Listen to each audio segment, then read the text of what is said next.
ሰላም እንዴት ናችሁ? እንዴት አደራችሁ? እግዚአብሔር ይመስገን። ይሄን እድል ስለሰጣችሁኝ በጣም ነው የማመሰግነው። በጣም እድለኛም እንደሆንኩ አስባለሁ። እናንተም እንደዛ እና ስሜ ጌትነት ተመስገን ይባላል። የምንሰጠው ላይት አፕ ጀነሬሽን የሚባል የራሳችን የሆነ ድርጅት አለን።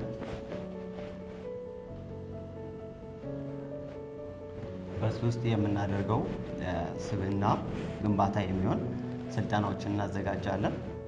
ስለ ሴልስ ስልጠና እንሰጣለን እና ከራሴ በትንሹ ላስተዋውቃችሁና ልጀምር። ለ7 ዓመት ያክል የሚሆን ምንም አይነት ቪዥን የለኝም ነበረ በህይወቴ ላይ። ወዴት እንደምሄድ አላውቅም፣ ምን እንደምማር አላውቅም፣ ምን እንደምሰራ አላውቅም፣ ምን አይነት ላይፍ መኖር እንዳለብኝ ጭራሽ ማላውቅበት ጊዜ ነበርኩኝ የነበረ እና ቢያንስ ለ7 ዓመት ይሄንን ሳደርግ በጣም በቃ ለኔ ጨለማ የምላቸው ቀናቶች እነዚህ 7 ዓመት ናቸው። ምክንያቱም በህይወቴ ላይ ምናልባት ጥሩ ባህሪ ሊኖረኝ ይችላል፣ ከሰዎች ጋር ኮሚኒኬሽን ላይ ችግር ላይኖርብኝ ይችላል። ነገር ግን በህይወቴ ላይ ግልጽ ያልሆነ እይታ ነበረኝ። ምን እንደምሆን አላውቅም ነበር፣ ባዶነት ይሰማኝ ነበር። እናንተም ይሄ ነገር ፌስ ያደርጋችኋል ብዬ አስባለሁ በዚህ ጊዜ። አንዳንዴ ደግሞ ምን ይሆናል፣ የምትሄዱበትን አቅጣጫ ጭራሽ አታውቁም። ሁለተኛው ደግሞ የምትሄዱበትን አቅጣጫ እያወቃችሁ እንኳን ግን እንዴት እንደምትሄዱ እዛ ቦታ ላይ አታውቁም። እንደዚህ አይነት ነገር ያጋጥማችኋል አይደለም? አብዛኛው ወጣት በዚህ አይነት ላይፍ ውስጥ ነው የሚመላለሰው። ወይ የሚፈልገውን አያውቅም፣ ጭራሽ ጨለማ ውስጥ ነው ያለው፣ ወይ ደግሞ የሚፈልገውን አውቀው እንዴት እዛ ቦታ ላይ መድረስ እንዳለበት መሄድ እንዳለበት አያውቅም። እና ይህንን 7 ዓመት ያሳለፍኩትኝ በማጥናት ነበረ። ልክ እንደዚህ አይነት ስሜት እያጋጠመኝ እያለ ማድረገው ምን ነበር? አጠናለሁ። እንዴት ነው ከዚህ ነገር ውስጥ መውጣት የምችለው? እንዴት ነው የምፈልገው ነገር በግልጽ ማወቅ የምችለው? እንዴት ነው ረጅም ዓመት ማየት የምችለው ብዬ ቀንና ማታ አጠናለሁ። ምንድነው አቺቭ ያደረጉ ሰዎችን አጠናለሁ። ምንድነው ያሳኩት? እንዴት ነው ይሄን ነገር አውቀው እዛ ቦታ ላይ ደረሱ ትልልቅ ነገር ያደረጉት? እኔ ለራሴ ህይወት አይደለም የሚያስጨንቀኝ የነበረው፣ ለራሴ ህይወት በቂ የሆነ ነገር ነበር። ነገር ግን ይሄ በላይፍ ላይ ስንመጣ ያለን ነገር ለኛ ብቻ አይደለም። ህይወት የተሰጠን ለኛ ብቻ ሳይሆን ለሌሎች ደግሞ ሰተነው የምናልፈው ነገር መኖር አለበት እና እሱን ነገር ስለማይታየኝ በጣም በጣም በጣም እጨነቅ ነበር። እናም ይሄንን ጊዜ እንደዛ አሳለፍኩኝ። ከዛ በኋላ ከትልልቅ ሰዎች መጠየቅ ጀመርኩኝ፣ የህይወት ተሞክሮ መውሰድ ጀመርኩ። በእንደዚህ አይነት መልኩ እያሳለፍኩ እያለ በጣም ታሪካዊና ህይወት ቀያሪ የሆነውን አንድ በጣም ትልቅ የሆነ ስልጠና አገኘው። ከዛ በኋላ ክሊር ሆኖ ለእኔ እየታየኝ መጣ። ቁጭ ብዬ ከራሴ ጋር ብዙ ሰዓት ማሳለፍ ጀመርኩኝ። ከዛ በኋላ እነዛን ነገሮች ማግኘት ቻልኩ። በግልጽ ምን ማድረግ እንዳለብኝ፣ ለሀገሬ ምን ማበርከት እንዳለብኝ። ወጣት ነኝ አይኖ፣ ግን ምንድነው ሰጥቼ ማለት ነው የሚለውን ነገር አገኘሁት ማለት ነው። ከዛ በኋላ የምንቀሳቀስበት ሌቭል ልቤ ሙሉ ነው። ጠዋት ስነሳ ሁሌ ደስተኛ ነኝ። በማደርገው ነገር ኮንፊደንት ነኝ። ምክንያቱም ለሰዎች የምኖርበትን ነገር አግኝቻለሁ ማለት ነው። እና እናንተም እንደዚህ አይነት ፌስ እያደረጋችሁ እንደሆነ አስባለሁ። ካልሆነ የሚሰየው ያድርግላችሁ። እና የምናየው ዛሬ አንዱ ከዛ ውስጥ በህይወቴ ከጠቀመኝ ነገር ውስጥ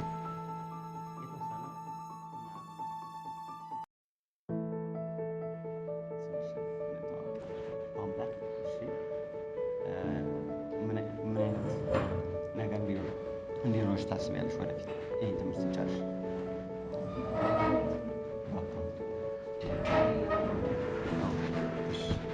አመሰግናለሁ።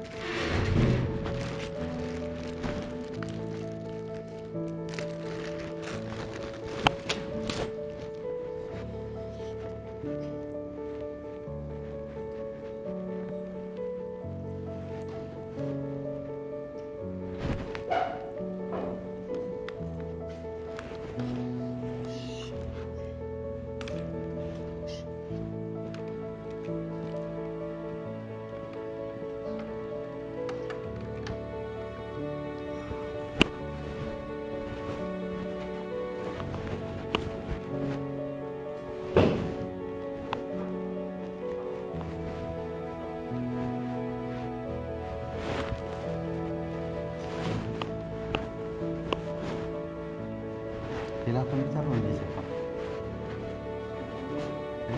ከዚህ በፊት እንዴት ነው የሚጠቀመው? HDMI ነው።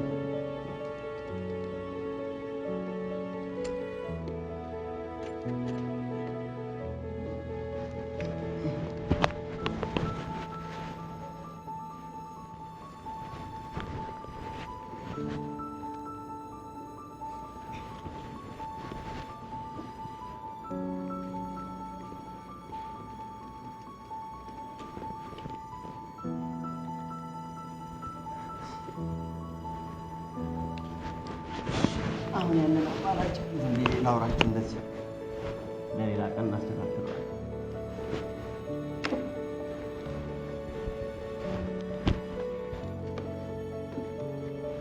እሺ አመሰግናለሁ። የዛሬው ሀሳባችን የሚሆነው በቀጣይ ሳምንቶች ውስጥ የምናደርገው ነገር አንደኛ ስለ ፐርፐዝ ምንድን ነው፣ በህይወታችሁ ላይ የመጣችሁበት ወደዚህ ዩኒቨርሲቲ የመጣችሁበት ምክንያት ምንድን ነው፣ ስትቆዩ ምን አደረጋችሁ ለማለት ነው የመጣችሁት የሚለውን ምክንያት የምናይበት ጊዜ ይኖረናል።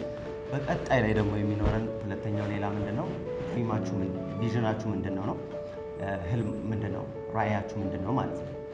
ራእያችሁን እንዴት እንደምታውቁ ይሄ የምንሰጣቸው ስልጠናዎች ሞቲቬሽን አይደለም። የምናደርገው ምንድን ነው፣ አፕሊኬብል ነው። በህይወታችሁ ላይ ተግብራችሁት ለውጥ የምታመጡበትን እኛ በህይወታችን ለውጥ ያመጣንበት ብዙዎች ደግሞ ተግብረውት በህይወታቸው ለውጥ ያመጡበት ለእናንተም ደግሞ የሚሰራ ፕሪንሲፕል እና መሪ የሆኑ ነገሮችን ነው የምናወራው በዚህ ላይ። ሶስተኛ የምናወራው ነገር እንዴት ነው ህልማችሁን የምታውቁት። ቪዥን እና ህልም ይለያያል፣ ራእይ እና ህልም ይለያያል። ስለዚህ ህልማችሁን እንዴት ነው በግልጽ የምታውቁት፣ የምትፈልጉትን ነገር በህይወታችሁ ላይ ዳይሬክሽን እንዴት ነው የምታውቁት። የሆነ ነገር እሆናለሁ ትልቅ ነገር እያላችሁ ካለ ግራ መጋባት ውስጥ ወጥታችሁ ይህን ነው የምፈልገው በዚህ መንገድ ውስጥ እሄዳለሁ እዛ ቦታ ላይ ይደርሳለሁ የሚል አይነት ስልጠና ይኖረናል ቀጣይ ላይ። ሌላው የመጨረሻው የሚሆነው ጎል ሴቲንግ ነው። እንዴት ነው በግልጽ ግብ የምንቀርጸው።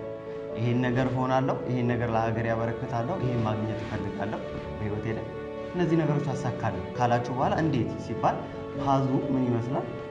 ጎል ሴቲንግ ይባላል።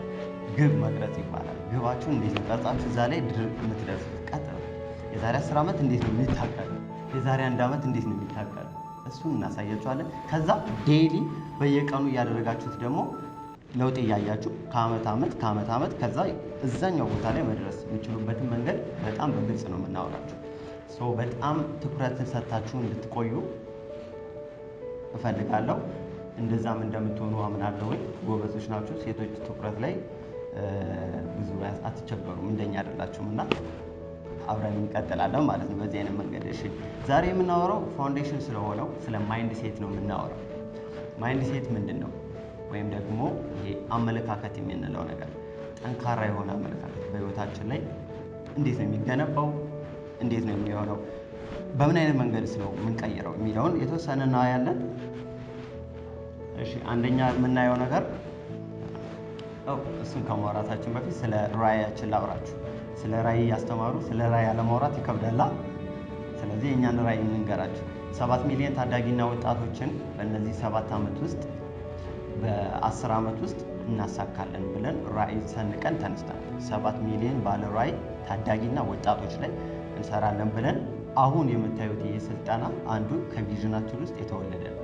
እንደዚህ የማሰለጥንበትን ኦፖርቹኒቲ እንደዚህ የመታወቁን እድል ከማግኘት በፊት የነበረ ህልም እና ራእይ በውስጥ ያለ አንገብጋቢ ፍላጎት ተገልጦ አሁን የምታዩት እናንተ ፊት ቆሜ ያሰለጠንኳቸው። ትናንትና ጨለማ ውስጥ የነበረው ሰው ትናንትና ምንም የማያውቅ በህይወቱ ላይ የት መድረስ እንዳለበት የማይታየው ሰው ግን 7 ሚሊዮን ባለ ራእይ ታዳጊ ወጣት ብሎ አሁን ፊታችሁ ቆሟል ማለት ነው። ስለዚህ ተልእኮ ደግሞ ታዳጊና ወጣቶችን ራእያቸውን አግኝተው እንዲኖሩ እናግዛቸዋለን። ፕራክቲካል በሆነ መንገድ ሞቲቬት አድርገናቸው ሰዎች አይቀየሩ። አነሳስቻችሁ ስወጣ የሆነ ችግር ፌስ ሲያደርጋችሁ ወድቃችሁ እታችሁ ትወርዳላችሁ። ከሱ አይነት ነገር እንድትወጡ ምን ያገዛችኋል? አፕሊኬብል የሆኑ በህይወታችሁ ላይ ተግብራችሁት ውጤት የምታመጡበትን ነገር ነው የምናሳያችሁ ማለት ነው። አንዱ በቴክኒክና ሙያ ውስጥ የምትማሩት ነገር ይሄ አይደለም። አብዛኛው ነገር ምናልባት እናንተ አካውንታንት ስለሆናችሁ አካውንቲንግ ስለምትማሩ ነው እንጂ የቲቪቲ ዋናው ዓላማው ምንድን ነው? ፕራክቲካል የሆነ ነገር ሲወጡ ተማሪዎች እውነተኛ የሆነው ፌስ የሚያደርጉትን ውጭ ላይ ያለውን ነገር አሁን መጀመር ነው ትልቁ ስልጠና የሚሰጠው ቲቪቲ ላይ። እኔም የዛሬ ወደ 8 ዓመት አካባቢ ላይ 1 ዓመት የሚሆን ቲቪቲ ላይ ቆይቻለሁ። 1 ዓመት ብቻ በሰርቬይ ቲቪቲ ላይ ተምሬ ነው የወጣሁት፣ ድሪሜን ለመፈለግ ማለት ነው። ሌላው ግባችን ደግሞ በሚቀጥሉት 10 ዓመታት ውስጥ ቅድም ያልኳችሁን 7 ሚሊዮን ሰዎችን ሪች ማድረግ፣ ራዕያቸውን አግኝተው እንዲኖሩ ማገዝ ነው። እሺ፣ ስለዚህ ይህን ካልኳችሁ ድርጅታችን ላይት አፕ ጀነሬሽን ይባላል። ዌብሳይታችን lightupgenerationofficial.com ይባላል። እሱ ላይ ማየት ትችላላችሁ። ምን አይነት ስልጠና እንደምንሰጥ፣ ምን አይነት ነገር እንዳለ ማየት ትችላላችሁ። ወደ ዛሬው ስንገባ በቀጥታና በአጭሩ፣ እሺ፣ 2 አይነት ማይንድ ሴት አለ። ምንና ምን ይመስላችኋል? በጣም ኢንጌጅድ ሁኑልኝ፣ በጣም አክቲቭ ሁኑ። 2 አይነት ማይንድ ሴት አለ ወይም አመለካከት አለ። እሱኛው ምን ይመስላችኋል? አንደኛ ምን ይመስላችኋል? ገምቱሽ። መሳሳት ይቻላል። እዚህ ላይ መሳሳት የማይቻለው ወረቀት ላይ ነው። ብር ላይ እንዳትሳሳቱ። እሺ እሺ እሺ፣ ምን ይመስልሻል? አመለካከት 2 አይነት አለ ብለን ስናነሳ ምንና ምን ሊሆን ይችላል ብለሽ ትገምቻለሽ? መጥፎና ጥሩ። እሺ፣ ናይስ፣ ቆንጆ ነው። እሺ፣ አንድ ሰው ይጨምሩና ልቀጥል። እሺ፣ ጥሩና መጥፎ። እሺ እሺ፣ ልክ ናችሁ። ይሄንን የሚጠቀልል ሀሳብ እናወራ። አንደኛው ቋሚ አመለካከት ወይም ደግሞ ፊክስድ የሆነ አመለካከት አለ። ምን አይነት ነው ፊክስድ አመለካከት የምንለው? ይሄ አይነት የአስተሳሰብ ሌቭል ያላቸው ሰዎች በተፈጥሮ የተሰጣቸው ነገር ብቻ ሳይሆን በሚያድጉበት በህይወት ፓዝ ውስጥ በህይወት ውስጥ ሲያልፉ በማህበረሰብ ውስጥ ይቃኛሉ፣ በቤተሰብ ውስጥ ይቃኛሉ፣ በትምህርት ቤት ውስጥ ይቃኛሉ፣ በጓደኞቻቸው ይቃኛሉ። ይሄንን አመለካከት የሚያዳብሩት ከእንደዚህ አይነት ሰዎች ጋር በመዋል ነው እንጂ አንድ ህፃን ልጅ ሲወለድ ክሊር ነው የሚሰጠው። ብሬን ክሬቲቭ ነው። ሞስትሊ እንደው የሚጠቀመው ብሬኑን ይሄ ኮንሺየስ የሆነውን ሳይሆን ሰብኮንሺየስ ማይንዱን የሚጠቀመው አብዛኛው ጊዜ ህፃን ልጅ። ስለዚህ ይሄኛውን ቋሚ አስተሳሰብ በዛ ሰብኮንሺየስ ውስጥ ሆናችሁ ያለ አብዛኛው ሰው እንደማይችል የሚያምነው በዛ እድሜ ውስጥ ነው። ከ1 ዓመት እስከ 7 ዓመት ያለው እድሜ እጅግ በጣም ወሳኝ እድሜ ነው ተብሎ በጥናትም የተረጋገጠ ነገር ነው እና በእነዚህ 7 ዓመት ውስጥ እናንተ ላይ የምታዩት ነገር፣ የምትሰሙት ነገር፣ የምትነኩት ነገር እያንዳንዱ ኢንፎርሜሽን እና ዳታ የሆነ አይምሯችሁ ውስጥ ይቀመጣል ማለት ነው። ሰው በዚህ አይነት መንገድ ውስጥ ስታልፉ ምን ይሆናል? አይምሯችሁ የሚችሉ ሰዎች አካባቢ እያደጋችሁ ከሆነ ይሄ የመትረፍረፍ ሀሳብ ያላቸው ጋር ሰዎች እየዋላችሁ ከሆነ በዛ አይነት አመለካከት ውስጥ እየቃኛችሁ ታድጋላችሁ ማለት ነው እቺን 7 ዓመት። በዛው ተቃራኒ ደግሞ እንደማይቻል ስኬርሲቲ እንዳለ አንዱ በጣም ከአካውንቲንግ ውስጥ ማልወደው አንድ ፕሪንሲፕል አለ። ምንድነው የሚሉት? የስኬርሲቲ ምንድነው? ፍላጎት ምንድነው? የተገደበ ነው አይደል? አቅርቦት ግን ምንድን ይላል? ስኬርሲቲ አይደል? ስለ ስኬርሲቲ ነው አንዱ ምንም ባራው። እኔ ወደ የ5 ዓመት ያክል የምማረውን ትምህርት ስማር ከአካውንቲንግ አስተማሪ ጋር ሳልግባባ ነው በዚህ ኮንሰፕት የጨረስኩት። ለምንድን ነው ያልተግባባው? ምክንያቱም የሰው ልጅ ካሉበት ሁኔታዎች ውስጥ ወጥቶ ማሰብ የሚችል ሰው ሆኖ እያለ ነገር ግን ፍላጎት እጅግ በጣም አንሊሚትድ ነው፣ ግን አቅርቦት ሊሚትድ ነው እያሉ እያስተማሩ ይሄኛውን ፊክስድ የምንለው ቋሚ የምንለውን አመለካከት ገና በልጅነታችን ሳይቀር የቀረጹትን ሳይቀር አሁን ደግሞ ሊገጹብን ይፈልጋሉ። በዚህ ምክንያት ከአንድ ትልቅ ዶክተር ናቸው የሚያስተምሩን። በጣም ረጅም ሰዓት ተከራክረናል በዚህ ጉዳይ። እንደውም እሳቸው ያስተማሩት እንዴት ነበር መሰላቸው? ለምሳሌ ጠዋት ተወጡና ክትፎ ነው መብላት የምትፈልጉ ዛሬ ምሳ አሉ። ከዛ ያው እሳቸው ያሉትን ምሳሌ ነው እየተናገርኩ ያለፈ የዛሬ 5 ዓመት ነው። እናንተ ክትፎ መብላት አማራችሁ ፈለጋችሁ አሉ። ከዛ ግን ያላችሁ ደግሞ ኪሳችሁ ውስጥ ምንድነው ትንሽዬ ብር ነው። ስለዚህ ምንድነው የምትበሉት? እና እንደዚህ ነው ያሉንና እንዴት በዚህ አይነት መንገድ ዲፋይን ሊደረግ ይችላል? ላይ ላይፍ ከምግብ ያለፈ ነው። ላይፍ ከማንነት ማለት ነው። ብሬናችን ከዚህ የወጣ ነገር ነው። የሌለ ነገር ኤግዚስት ያላረገን ነገር ወደ ማምጣት የሚያመጣ አይምሮ ተሰጥቶ እንዴት ነው በእንደዚህ አይነት ከምግብ ጋርና ከሆኑ ሊሚቴሽን ጋር የምንሰፋው? እና በሱ ምክንያት የረጅም ዓመት እናወራ ነበረ። በጣም ጎበዝ ናቸው ኦፍኮርስ፣ ግን በዚህ ምክንያት በዚህ ፕሪንሲፕል አልተስማማም ነበር። እና ቋሚ አስተሳሰብ ይገነባል በእንደዚህ አይነት መልኩ። ትምህርት ቤት ላይ ስትሄዱ ይሄ ነገር እየተቀረጸባችሁ ነው የምታደርጉት። በዚህ መሆናችሁ አሁን እየተማራችሁ ያለ አንዳንድ ኮንሰፕቶች አሉ በጣም የምትቀበሏቸውና ላይፋችሁ ላይ ቼንጅ የሚያደርጓቸው ነገሮች አሉ። በዛው ተቃራኒ ደግሞ የማትቀበሏቸው ነገሮች ሊኖሩ ይችላሉ። እና አእምሯችሁን እየጠበቃችሁ እንድታልፉ ነው በየትኛው ሲቹዌሽን ውስጥ። ቋሚ አስተሳሰብ ያላቸው ሰዎች ችሎታ፣ ብልህነት፣ ተሰጥኦ፣ የማይለወጥ የማይሻሻል ባህሪ ናቸው የሚለው እምነት ነው። እንደዚህ አይነት አመለካከት ያላቸው ፊክስድ የሆነ ቋሚ የሆነ አመለካከት ያላቸው ሰዎች አንድ ነገር በህይወቴ ላይ ኤግዚስት ካረገ በኋላ በህይወቴ ላይ ሀፕን ካረገ በኋላ ምን አይልም፣ እንደዚህ ነው የተወለድኩት፣ እንደዚህ ነው የምሞተው፣ እንደዚህ ነው የምጨርሰው አይነት ነው አስተሳሰብ።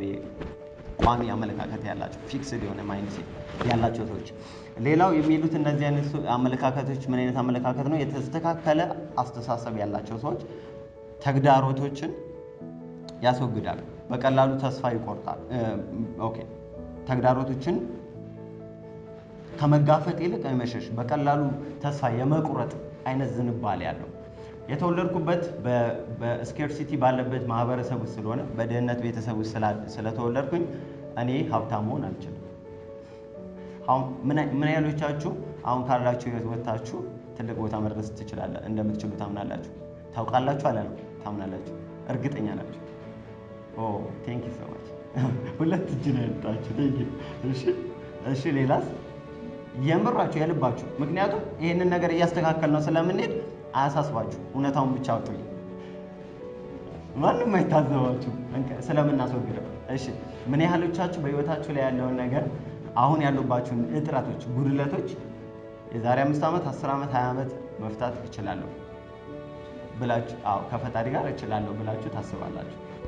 ያ ኢትዮጵያውያን ስለሆኑ እሺ ያ እና ሞቲቬሽን አይደለም ግን እውነተኛ የምታምኑበት ነገር። እሺ ይሄንን ከ10 ለራሳችሁ ስንት ትሰጡታላችሁ? ለራሳችሁ ያዙት አይምሯችሁ። አሁን ያሉባችሁን ችግሮች፣ አሁን ያሉባችሁን ሁኔታዎች፣ ችግሮች እፈታዋለሁ የሚል ጽኑ የሆነ አመለካከትና እምነት አለኝ በፈጣሪና በራሴ የሚል ከስንት እንዳላችሁ ከ10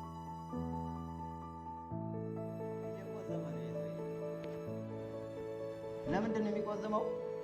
የተከሰተበት ነገር በህይወቱ ላይ እንደማይቀየር አምኖ ስለሆነ የሚኖረው ቁጭ ብሎ አገር በማማረር ሁኔታዎችን በማማረር ቤተሰብ በማማረር የሆነ ነገር እኮ ቤተሰብ ቢያዘጋጅልኝ ኖሮ የሆነ ነገር ፋይናንስ ቢያዘጋጅ እኮ ብታዘጋጅ ማሚ ዳዲ ቢያዘጋጁልኝ ብሎ እያሰበ ሀገር ሲስተሙ ቢስተካከል ብሎ እያሰበ እንደዚህ ያልሆነ ነበር እያለ እየተቆጨ ቁጭ እያለ ያለፈው ጊዜ ማባከኑ ሳይቀር አሁን ደግሞ ቁጭ ብሎ በመተከዝ ሌላ ጊዜ እያቃጠለ ይገኛል።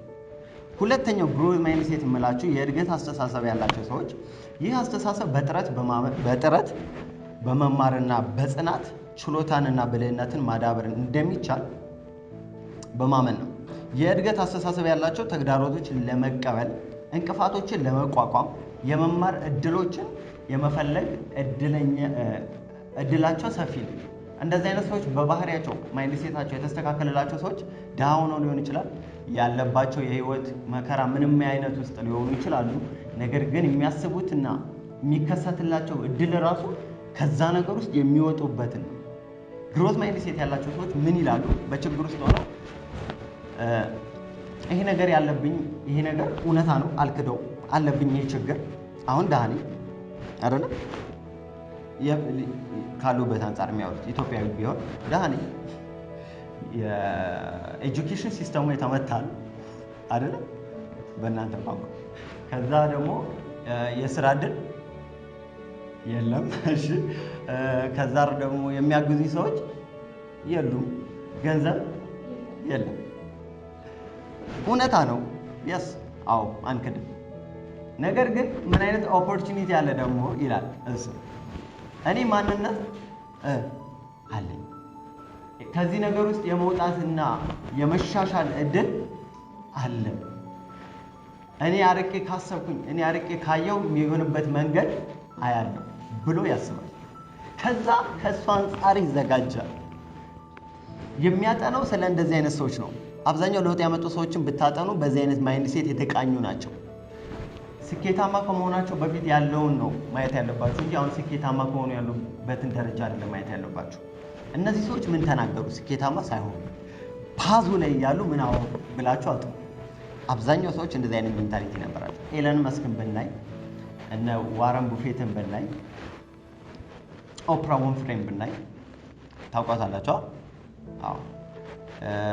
እነ ማዘር ትሬዛን ብናይ አብዛኛዎቹ በእንደዚህ አይነት ህይወት ውስጥ ነበሩ። አብዛኛዎቹ እንደውም ከችግራቸው ውስጥ ነው መልካም ነገር የወጣው፣ ከተመቻቸው ህይወት ውስጥ አይደለም። ምን አይነት አስተሳሰብ ስላላቸው? የእድገት አመለካከት ስላላቸው፣ ግሮዝ ማይንድ ሴት ስላላቸው። አሁን እነዚህ ነገሮች አሉብኝ ችግሮች፣ ሰው እነዚህ ነገሮች ሃው ቱ ኮንቨርት፣ እንዴት ነው ወደ ኦፖርቹኒቲ የምቀይረው፣ እንዴት ነው ወደ እድልነት፣ እዳን ወደ እድልነት እንዴት ነው የምቀይረው የሚል አይነት አመለካከት አላቸው። ሰው በዚህ አይነት ምክንያት ሲጓዙ ደግሞ ሰዎች ያጋጥሟቸዋል፣ ሁኔታዎች ያጋጥሟቸዋል፣ መጽሐፍቶች ያጋጥሟቸዋል። ከዛ በኋላ አሁን የምታዩቸው ቦታዎች ላይ ሆነው ታገኟቸዋለች። ምን ያህሎቻችሁ አመለካከታችሁ በጠዋት ለምሳሌ ተጣላችሁ ከቤት ወጣችሁ አእምሯችሁ በምን አይነት ውል ውስጥ ነው የሚለው እና ምን አይነት መንገድ ያጋጥማችሁ? ምን ያጋጥምሻል? የመረብሽ ያጋጥምሻል? የሚያጋጥምሽ ሁኔታዎችስ ምን አይነት ናቸው? ምን አይነት ናቸው? ምን አይነት ናቸው የሚያጋጥሟቸው ሁኔታዎች? ከቤት ደብሯቸው ወጣችሁ ቀን እንቅፋት ይመታቻል። አንዱ ገና አካባቢ ስትመጪ ቷ አድርጎ ወደዛ። እሺ ሌላስ የምታገኟቸው ሰዎች አይደለ? አብዛኛው እንደዚህ ነው። ለምን ይመስላችኋል ይሄ ነገር ሀፕን የሚያደርገው?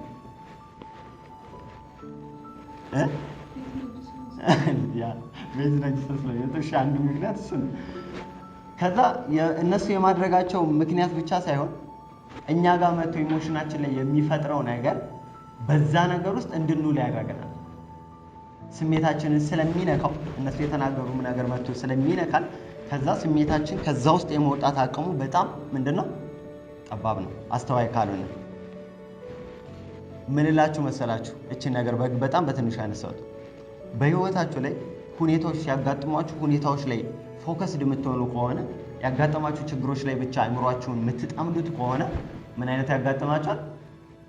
ልክ እንደሱ አይነት ነገር ያጋጥማችኋል። አንዳንድ ሰው አይታችሁት ከሆነ ከአንዱ ችግር ሳይወጣ አንዱ ችግር ላይ ነው፣ ከአንዱ ሳይወጣ አንዱ ችግር ላይ ነው።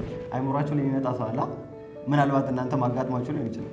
የሆነ ጊዜ በቃ መነጫነጭ ከጀመራችሁ ደበረኝ ብላችሁ ከጀመራችሁ ቀኑን ሙሉ የሚያጋጥማችሁ ነገሩ አይደለም።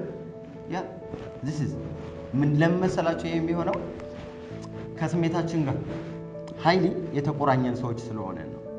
እና በልጅነታችንም አንዱ የሚያጋጥመን ይሄ ነገር ስለሆነ በልጅነታችን ሲስተም ውስጥ እንደዚህ የሆነን ስለመጣን አሁን ላይ አድገን እንኳን እንደማንችል ያመንባቸው ብዙ ነገሮች አሉ።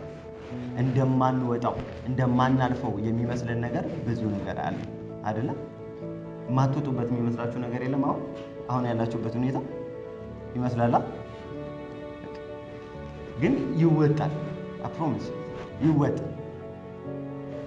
እንደ ኦፖርቹኒቲ ከቆጠራችሁ፣ እንደ እድል ከቆጠራችሁ በህይወታችሁ እንደውም ሌላ ሰው መጠቀምበት ነው ካላችሁ አንዱ እኔ በእንደዚህ አይነት ላይፍ ውስጥ ስመላለስ ፈጣሪ ረድቶኝ የጠበቅኩት ነገር ቢኖር አይምሮዬ ነው። በፍጹም በምገባበት ነገር አይምሮዬ መያዝ አልፈልግም።